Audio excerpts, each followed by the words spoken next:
noite, irmãos. Que Deus continue abençoando a todos no nome de nosso Senhor Jesus. Amém? Vamos aproveitar que estamos em pé e já então abrir nossas Bíblias em São Mateus capítulo 9, verso 35 ao 38. Vamos então ler São Mateus capítulo 9, verso 35 até o verso 38. E percorria Jesus todas as cidades e aldeias, ensinando nas sinagogas deles, e pregando o evangelho do reino, e curando todas as enfermidades e moléstias entre o povo. E vendo a multidão, teve grande compaixão deles, porque andavam desgarrados e errantes, como ovelhas que não têm pastor. Observe esse verso 36, que Jesus, vendo a multidão, teve compaixão, porque eles andavam desgarrados e errantes, como ovelhas que não têm pastor. Então disse aos seus discípulos: a seara realmente é grande, mas poucos os ceifeiros. Rogai, pois, ao Senhor da seara, para que mande ceifeiros para a sua seara. Podeis assentar, irmãos?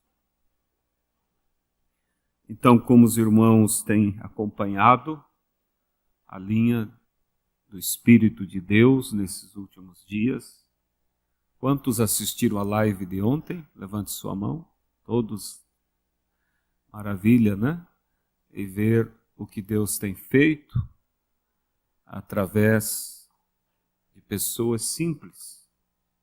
Aí você vê que não é necessário um curso de teologia para conduzir alguém a Cristo.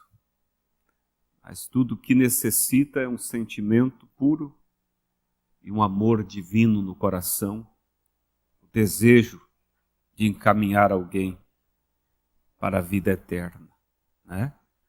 Então, são muitos testemunhos que nós temos ouvido e temos tentado trazer isso para a igreja de forma que incentive o povo de Deus a pegar no cabo do arado e fazer algo para o Senhor enquanto é dia, né? Ser você uma ferramenta nas mãos de Deus.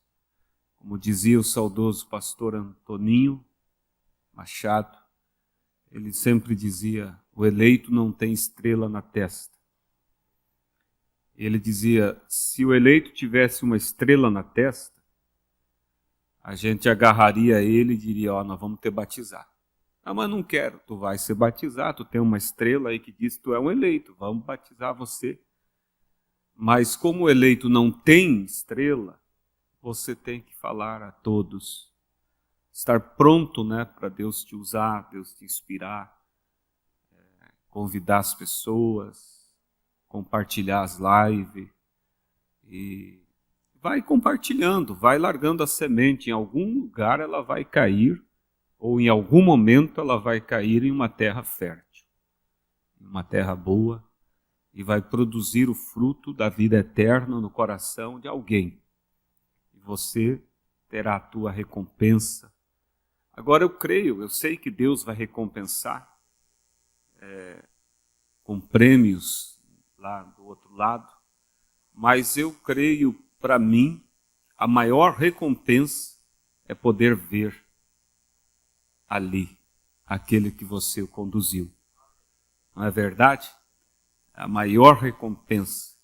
Às vezes uma mãe, um pai se esforça para conseguir dar estudo, dar educação para o filho, e ela não faz aquilo esperando que depois vai haver uma retribuição da parte dele, financeiramente, algum prêmio, não. Mas a recompensa é depois ver ele no pódio.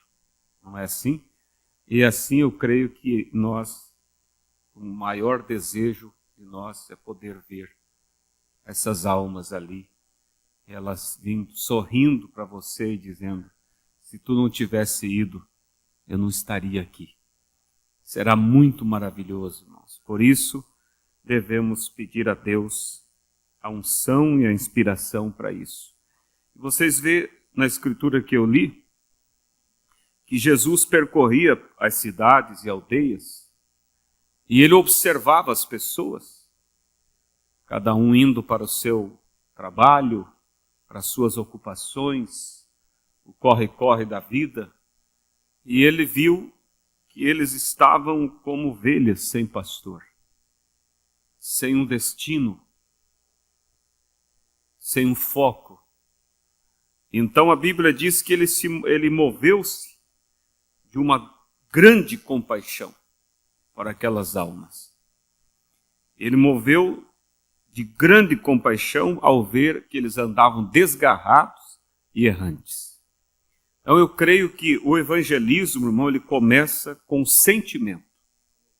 Sentimento pelas almas. Sentimento pelo perdido. Sentimento pelo pecador. Se não houver esse sentimento, de nada adianta. A pessoa, eu sempre me lembro de uma história que eu li, um fato ali nos Estados Unidos, creio que foi, porque existem médicos e médicos, né? Tem aquele por vocação e aquele por interesse profissional. Tem professores e professores também. Tem aquele por vocação, que ensina de coração, e aquele que cumpre o horário. E então, eu li a história de um caso, um bar, houve uma briga, e um moço foi esfaqueado.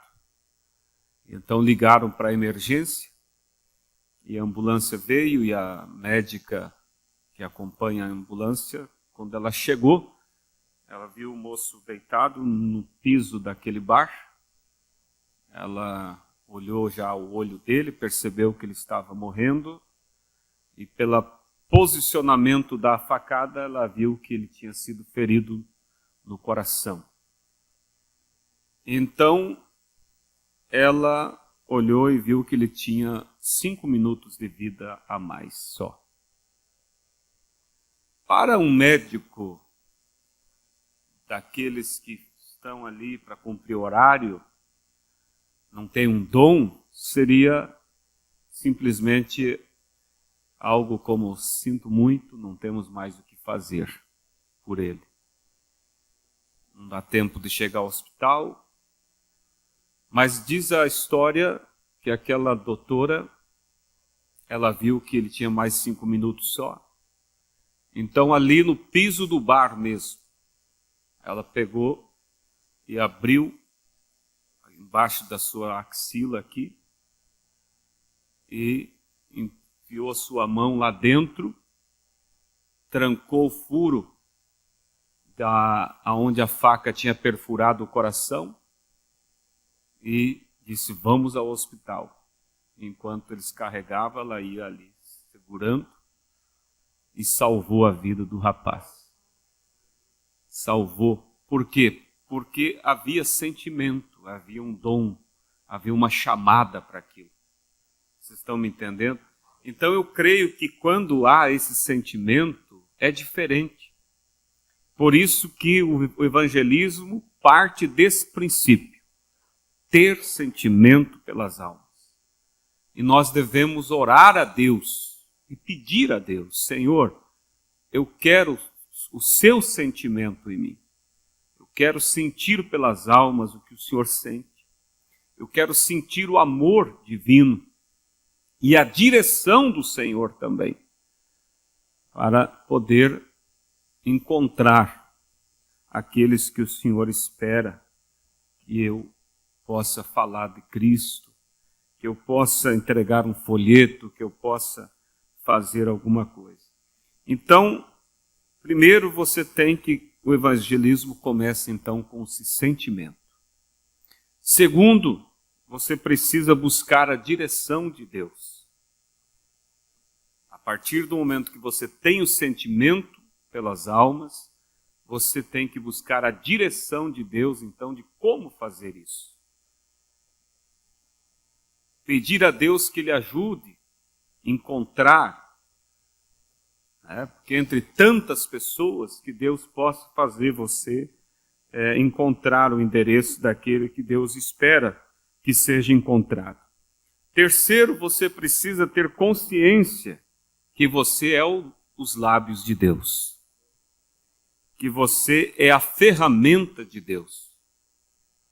Porque senão você vai, como disse uma vez o pastor, um irmão, que chegou para o pastor e disse: pastor, esta noite eu nem dormi.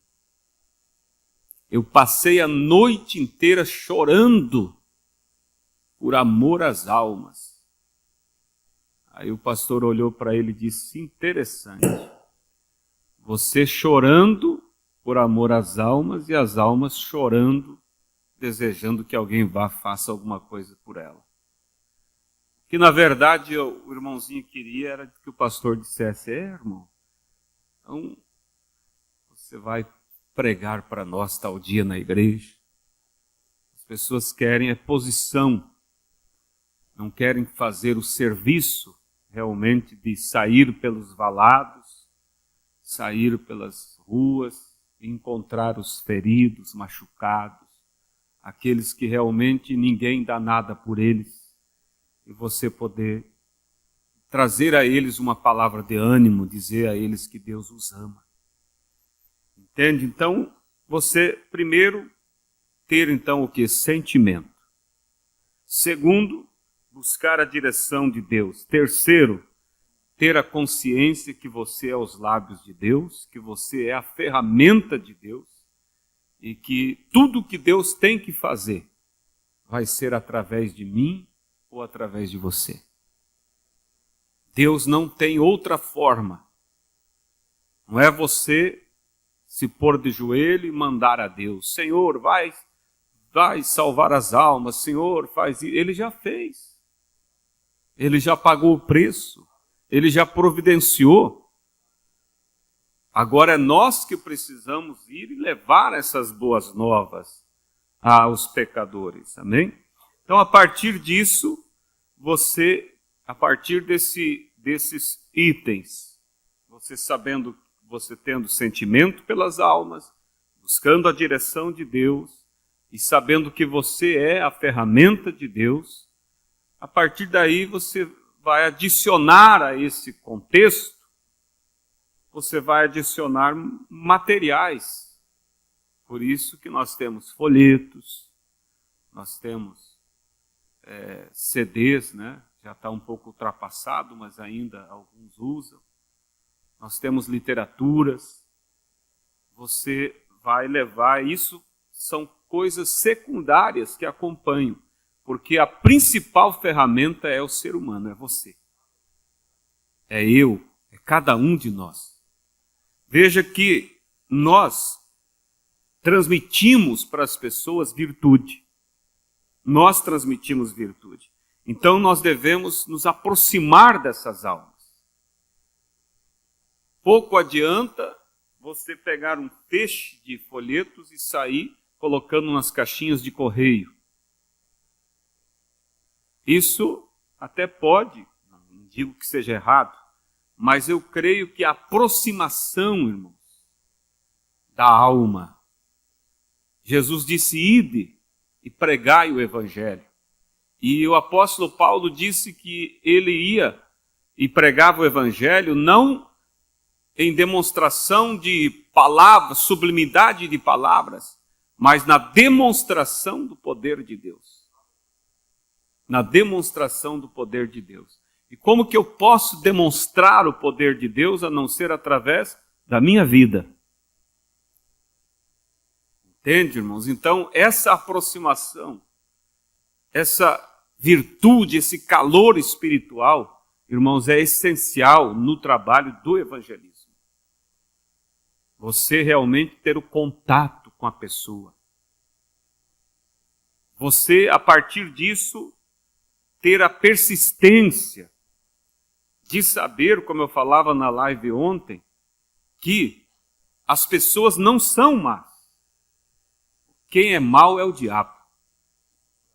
E que por mais que aquela pessoa tenha atitudes desprezíveis, você deve saber que aquilo é o diabo por trás dela. E então usar da influência que você tem para se aproximar e trazer uma pressão contrária àquela pressão do mal que está na vida da pessoa. E lembra, irmãos, isso aqui é essencial. Lembra da citação que Jesus disse: forçai-os a entrar. Isso significa o quê? Você realmente importunar aquela pessoa. Porque às vezes você fala, olha, nós vamos ter um culto especial de evangelismo, um culto especial, e a pessoa agradece o convite e diz, eu vou, obrigado, eu vou estar lá. Mas saiba, irmãos, que há uma pressão demoníaca do inferno para impedir. E aquela pessoa, às vezes, com toda a boa intenção e desejo de vir, quando vai se aproximando do horário do culto, cai um desânimo, e aquilo logo a pessoa deixar para outro dia, e o diabo consegue tirar.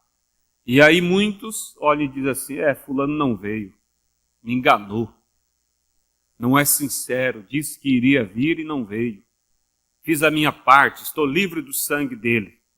Não, isso uma pessoa que tem sentimento pelas almas não faz. Então o que você faz? Põe no teu coração alguém que você quer ganhar para Cristo. E daí invista nele. Se aproxime, ganhe a confiança daquela pessoa. Não chegue você atacando a fé daquela pessoa, como muitos fazem. Mas, como disse, se você vai, se o cachorro está roendo um osso e você quer tirar o osso para dar uma carne para ele, você vai ser mordido pelo cão. Mas há uma forma de você substituir o osso pela carne. É você apresentar a carne. Apresenta a carne e ele automaticamente solta do osso. Então não vamos chegar acusando, chamando de falso, isso, aquilo. Não, mostre aquilo que ele não tem. E deixa ele com desejo de querer saber mais. E aí é onde você convida para vir à igreja. E aí, olha, eu vou. Então vamos fazer o seguinte. Domingo eu vou sair mais cedo, vou passar na sua casa, nós vamos juntos. Então veja o fator, irmãos, da pessoa no trabalho, do ser humano no trabalho. O ide do Senhor, ele manda que você vá. O demais que você usa são ferramentas adicionais, o folheto, para te dar uma certa cobertura, mas a tua presença ali é essencial. E nesta linha que nós temos abordado, irmãos, do trabalho com doentes terminais, isso muito mais ainda precisa da presença sua, ao lado daquela pessoa que está sofrendo, muitas vezes se disponibilizar ali, quando às vezes, porque você vai enfrentar ambientes contrários. Às vezes aquela família tem uma certa resistência, não vai querer que você fale do evangelho para aquele moribundo. Mas você, com o amor de Deus para resgatar aquela alma, você pode se oferecer para, por exemplo, está internado, se oferece para passar, a família está cansada, você não gostaria que eu ficasse um dia ali, no plantão, e aí então você vai ter a oportunidade, você vai ganhando a confiança, e você vai poder ter um tempo. E como você vai fazer? Como eu dizia na live, você tem que ser sincero, objetivo, você tem que ser incisivo, mas com certa sabedoria. Chega primeiramente e fala da esperança que há em Cristo. Olha para a pessoa que está sofrendo e diz, pois é, fulano, fulana, essa vida nos reserva surpresas, ninguém sabe pelo que vai passar. Mas o importante, eu muitas vezes falo para essas pessoas, quando eu estou conversando, eu digo, ninguém sabe o que tem que passar na vida. Quer dizer, o Senhor não sabia que teria que isso lhe esperaria na sua caminhada. E aí, a partir dali, você vai aprofundando e diz, mas graças a Deus que a vida não é só essa. Que essa vida aqui é uma breve passagem e que há uma vida além dessa, aonde nós seremos eternos, aonde não haverá surpresas desagradáveis, enfermidades. Isso desperta já naquela pessoa. E aí você prossegue e diz, e Deus é o maior interessado, porque essa vida passa, o que nós conquistamos aqui passa, mas Deus é o maior interessado em nos dar a vida eterna. E aí você diz, e fulano, aproveitando a oportunidade, como está o teu relacionamento com Deus? Se Deus lhe chamasse hoje, sei que Deus pode lhe curar, os médicos estão lutando para isso, mas se Deus lhe chamar, o Senhor sente que está preparado para essa vida? Deixa a pessoa, você vai ouvir deles dizer, não. Aí você entra e diz, mas tem uma coisa. Esse é o ponto principal que não dá, daí você fala para a pessoa que não dá para deixar para pensar depois. Se tu não está preparado, você tem que fazer agora. Não é depois, porque o amanhã pode não existir para mim nem para você. E há um caminho, há uma forma de nós termos essa segurança de que quando partirmos daqui há um corpo nos esperando, uma nova vida, uma eternidade pela frente. E esse caminho, aí você diz para a pessoa, não é uma religião, não é as obras boas que você possa fazer, porque a Bíblia diz que as nossas obras, por melhor que sejam, são trapos de imundícia, mas o caminho para termos a nossa salvação e a nossa vida eterna é uma pessoa chamada Jesus Cristo. Quem é que morreu por você, fulano? Aí você vai aprofundando a tua conversa. Sim, foi Jesus. Pois é, então só Ele pode lhe dar o perdão. E Ele morreu exatamente para isso, para te perdoar. Sabe por que Ele veio ao mundo? Para assumir as tuas culpas, os teus pecados. E assumiu tudo que você fez de errado na sua vida. Ele tomou sobre Ele. E Ele levou até a cruz e ali Ele pagou o preço.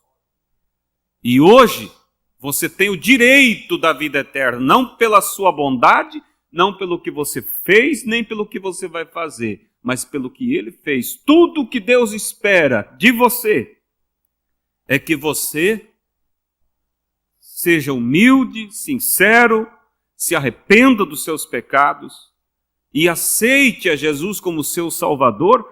Convida Ele para entrar na sua vida. Pede a Ele, Senhor, seja o Senhor da minha vida.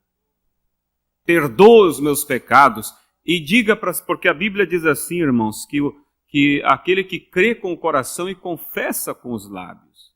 Ensina esta pessoa a confessar com os lábios a fé dela. E diga para a pessoa, diga para Jesus que você o ama. Diga para Jesus que você sente muito pelos seus pecados e que você quer que ele o perdoe. E que você está agradecido por ele ter te perdoado. E aí você leva esta pessoa, irmão, a olhar para Jesus.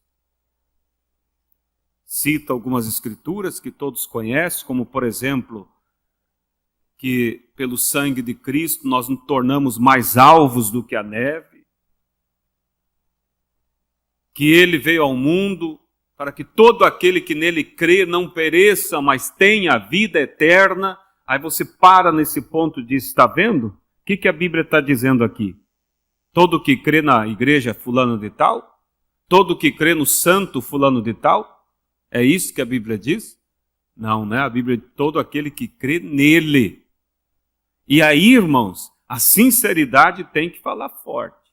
Se é um católico que você está falando, aí você diz, não é Maria, não é Pedro, não é Paulo que te perdoa e te salva. Se a tua fé olhar para isso, você vai se decepcionar. Mas se a tua fé olhar para Jesus, Jesus disse, eu não lançarei fora nenhum daqueles que a mim vierem. E aproveita e diga assim, ó, Maria precisou a própria Maria precisou do sangue de Cristo para a salvação da alma dela. E aí então, irmãos, com essas poucas palavras, você leva essa pessoa a olhar para Cristo. Ah, mas e quanto ao batismo, quanto ao profeta? Olha, irmãos, se Deus tem um propósito nesta pessoa para que creia em tudo isso, Deus vai recuperar a saúde dela, ela vai sair dali, vai lembrar do teu conselho, vai prosseguir conhecendo a Deus. Como temos o caso do nosso irmão Oscar, né? Que o irmão Reinaldo visitou no hospital e apresentou Cristo para ele, ele tomou Cristo no coração dele, Deus o curou e depois ele andou por aí, alguma denominação, mas voltou por lá e por cá e acabou vindo e está aqui conosco. Entende? Deus é que faz a obra. Mas o centro de tudo, irmãos, é você apresentar Cristo para as pessoas. E tirar a fé delas do sistema. Se você está falando, irmãos, porque às vezes você pensa, mas o fulano é evangélico. Quantos evangélicos que só vão se dar por conta que estavam perdidos quando estiver do outro lado? Porque nunca olharam para Jesus, olhavam para a religião. E aí, se é um evangélico, você não vai daí dizer para ele que não é Maria que salva, nem Pedro, nem Paulo. Você vai focar do mesmo jeito em Cristo e dizer, ai daquele que confia sua salvação num sistema. Ai daquele que confia sua salvação na sua própria bondade.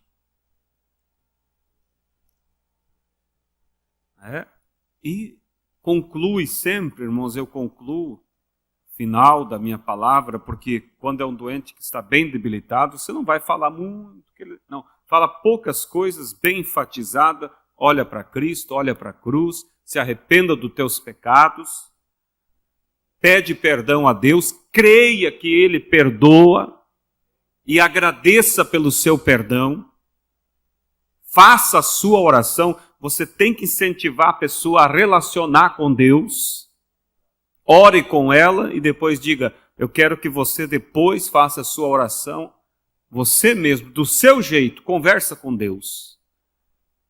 Se a pessoa não pode mais falar por razão da gravidade da enfermidade, incentiva a falar em pensamento, que Deus vai ouvir. E depois conclua, porque irmãos, há muita gente, eu já encontrei muita gente com mágoas, morrendo, indo para o inferno e não podendo perdoar. E aí Jesus disse, se vocês não perdoar, eu também não vos perdoo. Aí você fala, eu sempre gosto de dizer, irmãos, assim, porque você não vai acusar a pessoa, mas você vai despertar nela um sentimento para analisar a vida dela. Eu digo, para as pessoas assim, ó, é quase impossível, fulano, fulana, alguém que um dia não foi magoado. Aí eu falo assim, ó, e há muitos que são magoados e guardam o rancor, guardam a mágoa, e o Senhor sabe que se a pessoa tem mágoa no coração, Jesus não pode perdoar os pecados dela. Por isso eu te aconselho, olha para a sua alma, vê se você tem algum sentimento contra alguém. Se tem, fala para Jesus que você perdoa. Se tem oportunidade de falar com esse alguém, pede perdão. Se não tiver oportunidade, pede a Deus perdão. E eu digo a eles assim, porque quando você perdoa, você libera aquela pessoa e você fica livre. Entende, irmãos? Então, esses são os pontos básicos que você vai entrar. E não precisa ir longe disso. É nisso Deus vai te usar. Como sempre digo, nesses 3 itens, mostrar para a pessoa que ela tem que reconhecer que é uma pecadora, que ela tem que se arrepender e que ela tem que crer em Jesus como Salvador dela e descansar. Porque o que perdoa, irmãos, é o sangue de Cristo. Mas a única coisa que vai acionar o sangue de Cristo é o arrependimento. Então, o que nós queremos, irmãos, o ministério quer é que você seja um ganhador de alma. Para fazer isso que eu estou falando, não precisa você chamar o pastor. Você mesmo pode fazer. Você mesmo pode encaminhar aquela pessoa para Cristo. Porque Deus deu para nós, irmãos, a virtude. A virtude é uma das características do cristão. Uma das qualidades, né, das naturezas do varão perfeito. E o profeta diz que virtude é poder para transmitir. Então você tem que ter esse poder, essa unção para transmitir para as pessoas. Então, irmãos, nessas poucas palavras eu poderia dizer mais, mas quero deixar isso bem enfatizado para que você saiba quando se tiver que lidar com esses casos. Leve a pessoa a olhar para Cristo. Primeiro leve ela a olhar para ela, se examinando. Depois olhar para Cristo confessando e assumindo um compromisso de se viver para Jesus. Amém? E mais, irmãos, agora, só os doentes terminais? Não. Nós temos que ser ganhadores de alma. E eu creio, irmãos, que, como disse o profeta, ovelha gera ovelha. Nós podemos e devemos ter um ventre fértil para gerar. Você olha no Evangelho, você vai ver que os discípulos de Jesus tinham ligação com um, com o outro. Filipe foi, quando viu, assistiu o culto, né, creu, aceitou Jesus. Logo ele vai a Natanael e testifica para Natanael. E olha aqui, observa vocês, que ele não tinha ainda um conhecimento das Escrituras, Filipe, para convencer Natanael. Porque quando ele chega e fala sobre Jesus, mostrando que o Messias que haveria de vir estava entre eles, Natanael diz, pode vir alguma coisa boa de Nazaré? Ele não citou as Escrituras. Veja o que diz a Bíblia aqui, ou o que diz ali. Ele só diz, venha e veja. Venha e veja com teus próprios olhos. Quando você vai falar, irmãos, e alguém diz, mas vocês crêem num homem? Vocês crêem num homem, como eles falam?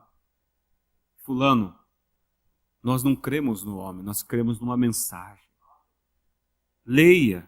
Vou te deixar um livrinho aqui, ó. Por que Elias, o nome desse livro? Leia e veja. Veja com seus próprios olhos. Então, aí a pessoa vai ver. E eu nunca vi, irmãos, alguém que depois de ler sobre a vida do profeta, continua dizendo, o falso, isso, aquilo. Ou eles aceitam a mensagem ou eles se calam. Se calam, têm temor e diz, realmente foi um grande homem de Deus. Porque não há como discordar de que Deus esteve na vida daquele pequeno homem. Amém? Então, irmãos, vamos propor no nosso coração sermos ganhadores de alma.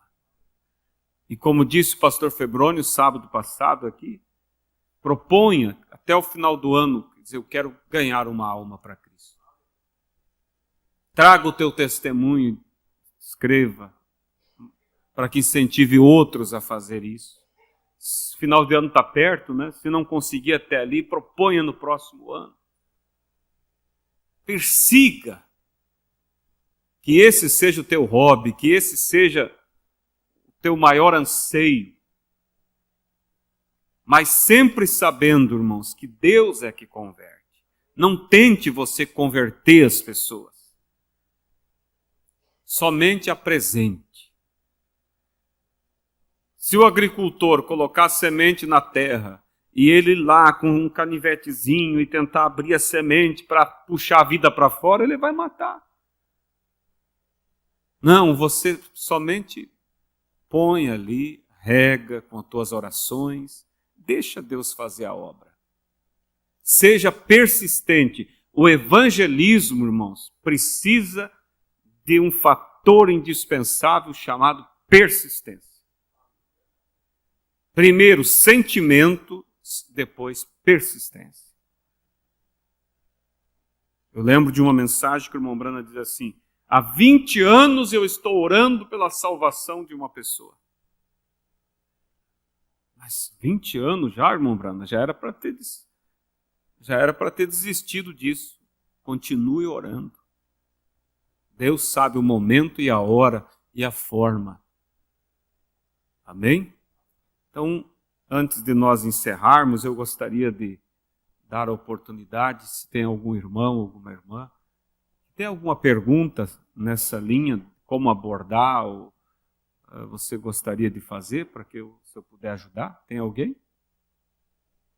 Que nós estamos, nos sábados agora, nos reunindo para isso, para aprendermos como fazer a obra, como evangelizar.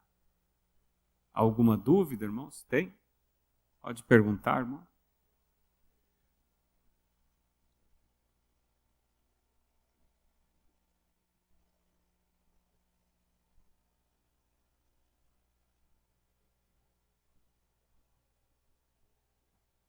Uhum.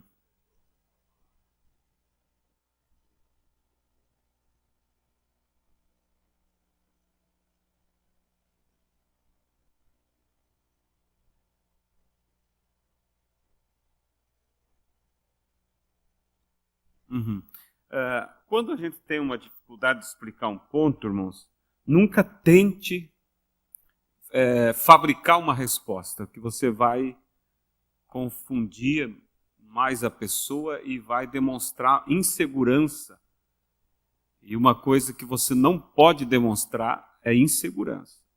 Se um professor chega diante da sala de aula e demonstra que está inseguro da forma que está explicando sobre a matéria, pronto, acabou.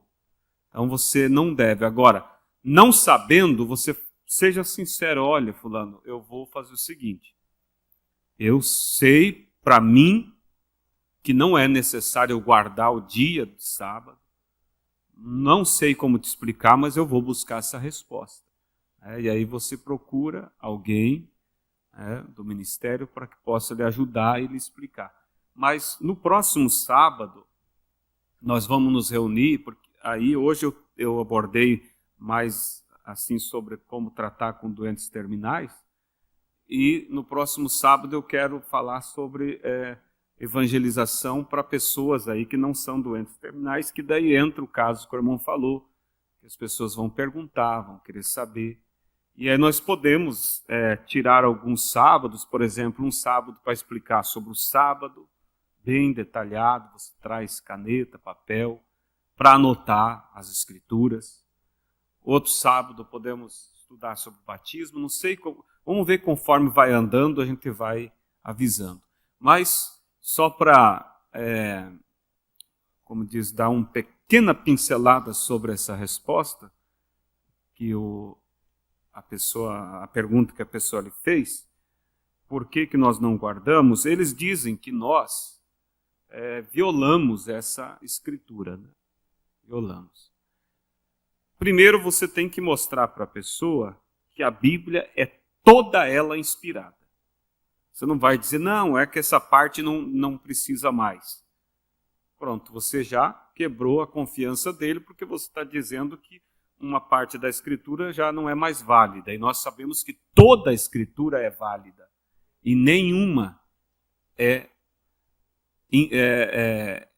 vamos dizer, ultrapassada ou não inspirada. Toda ela é inspirada.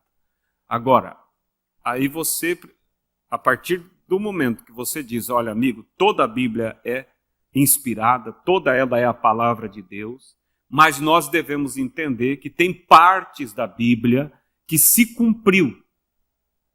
E aí é onde nós temos que saber aquilo que se cumpriu, você vai ficar com o cumprimento dela, não com a placa que indicava para aquele evento que haveria de se cumprir.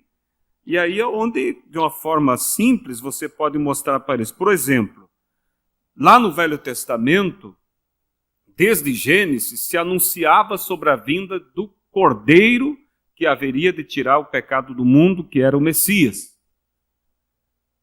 E os judeus tinham que matar, sacrificar os seus cordeiros, era lei e eles tinham que fazer aquilo.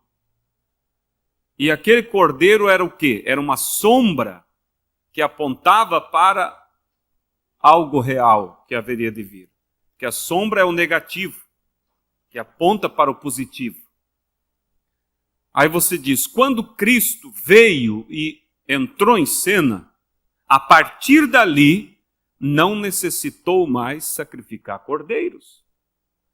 Hoje eu não sacrifico cordeiro pelos meus pecados. Eu estou violando a lei que mandava sacrificar cordeiros? Não. Por quê? Porque aquela lei era uma sombra que apontava para Cristo.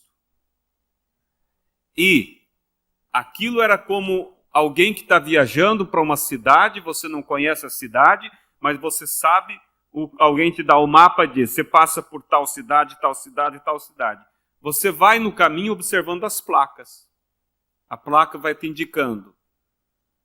Trevo tal, pega a esquerda. Você vai dar atenção para as placas enquanto você não chegou na cidade. Quando você chegar na cidade, você não precisa mais das placas. Porque aquelas placas lhe serviam só para apontar a cidade. Está entendendo, irmãos? Então aí você mostra para essa pessoa. Havia tradições e acontecimentos no Velho Testamento que eram placas que indicavam eventos futuros. Por exemplo, o sacrifício do cordeiro indicava a morte de Cristo. Daí você vem para o sábado. E o sábado? Era o descanso do corpo, 24 horas eles descansavam. Apontava para quê? Para um descanso que haveria de vir. E quando Cristo veio,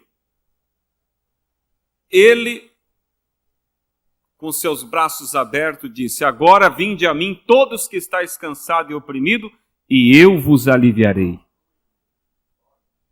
E aí você cita as Escrituras, porque você tem que conhecer a Escritura.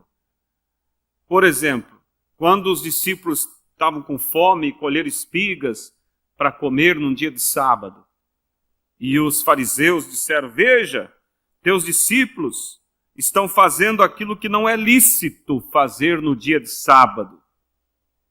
Lembra? Vamos ler, eu até vou ler aqui. Mateus 11, verso 28. Não, 28 ele diz, vinde a mim todos que estáis cansados e oprimidos, e eu vos aliviarei. Aí no Mateus 12, você vai encontrar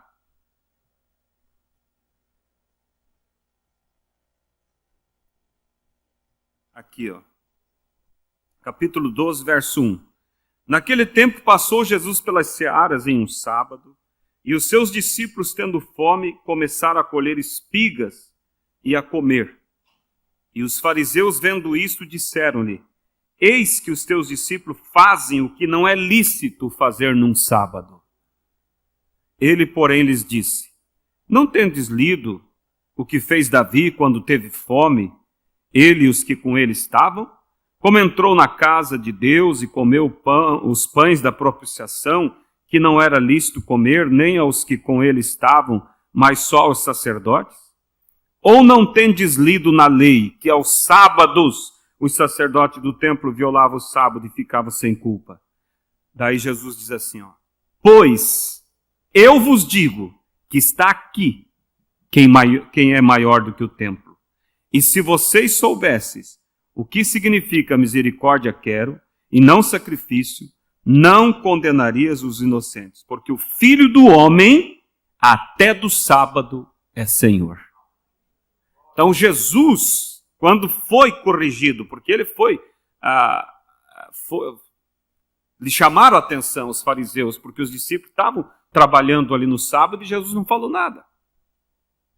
Ele mostrou e disse: olha, eu até do sábado sou Senhor. Em outras palavras, eu sou o sábado. O sábado apontava para mim. O sábado falava de um descanso. E agora chegou o descanso. Então, antes eles matavam um cordeiro, animal, irracional. Hoje nós temos o cordeiro divino. Antes, eles descansavam, eles guardavam um dia. Hoje, nós guardamos uma pessoa. Jesus é o nosso sábado.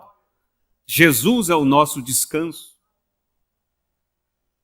E aí você pode, claro, outro dia, com o tempo, a gente vai pegar podemos pegar todas as citações para vocês anotar. Você vai ver que Jesus mostra para eles, que Paulo, melhor dizendo, diz assim, que ninguém vos julgue pelo comer. Quantos já leram essa escritura? Paulo diz: ninguém vos julgue pelo comer, pelo beber, pelas festas de luas novas, pelos sábados, que eram sombra dos bens futuros. Então, aí essa pessoa, irmão, vai ficar entre ela, ou fica com a Bíblia, ou fica com a tradição. Porque quando o próprio apóstolo Paulo diz, ninguém julgue se você não guarda. Em outras palavras, Paulo estava dizendo, ninguém te julgue se você não for um guardador do sábado. Porque eram sombra dos bens futuros. Precisa mais do que isso? Aí tem mais escritura onde diz assim, que se o sábado do Velho Testamento fosse o descanso realmente, que Deus estava falando, não falaria de outro descanso. Daí a Escritura cita assim, que Deus, quando ele no sétimo dia descansou, ele descansou de uma vez por todas. Você vai ver que ele trabalhou 6 dias, no sétimo ele descansou. E ele voltou a cansar? Não. Já o sábado sombra, que era guardado, trabalhava 6 dias, no sétimo descansava. Depois, no 8º dia, que seria o primeiro, voltava a cansar de novo. Mas, porque era só uma sombra. Mas Deus, ele trabalhou 6, no sétimo ele parou e nunca mais voltou a cansar. Você não vê Deus voltando a trabalhar e fazer um de novo e criar mais coisas, não. Ele entrou no sétimo e descansou. Apontando que quando você realmente entra no sábado, você descansa de uma vez por todas. Você não volta mais às velhas obras. Então isso é profundo, irmãos, e nós podemos aprendendo isso para nós ter resposta, porque quem sai para a guerra tem que estar preparado. Agora, uma coisa que eu quero dizer, irmãos, que é algo que você não pode deixar de guardar esse princípio. Saiba em quem investir. Porque Jesus disse assim: não jogue pérolas a focinho de porcos.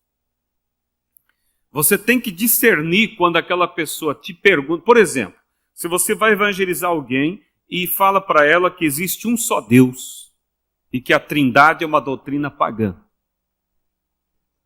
Irmão, se põe você no lugar dessa pessoa. Você nasceu na mensagem. Você se criou ouvindo que há um só Deus. Se alguém vem te falar contrário, é natural que você vai defender o que você sempre creu. Só que pela graça de Deus, o que nós cremos é verdadeiro. Mas eles sempre creram na Santíssima Trindade. Então é natural e é um direito da pessoa defender o que ela crê. Então você tem que discernir quando você fala e ela revida, você tem que discernir se ela está revidando num bom espírito, ela está revidando porque ela está defendendo o que ela sempre creu. Então, com paciência, você vai mostrando aos poucos e você vai ganhando confiança dela e segue adiante. Mas quando você vê que ela está revidando num espírito de discórdia, não prossiga. Porque você vai entristecer o Espírito de Deus e você vai fazer com que essa pessoa peque e até blasfeme. Eu já vi pessoas, já soube de pessoas que fez a pessoa que ele estava falando pecar contra o Espírito Santo. Porque foi irritando a pessoa ao ponto da pessoa blasfemar. E aí você acaba sendo culpado. Então, tenha o discernimento. Por que a pessoa está revidando? Porque ela está defendendo o que sempre creu, num bom espírito? Vamos seguir adiante. Mas quando você vê que ela está num espírito de discórdia, não adianta, irmãos. Quanto mais você fala, mais ela vai se aprofundar no erro. Porque, às vezes a pessoa, irmãos, ela sabe só um pouquinho do erro. E ela está confortável naquilo que ela sabe. Mas quando ela é pressionada, ela começa a procurar resposta e começa a se aprofundar mais na coisa errada para poder te dar a resposta. Aí você vai fazer ela entrar mais fundo. É como areia movediça. Quanto mais se mexe, mais se afunda.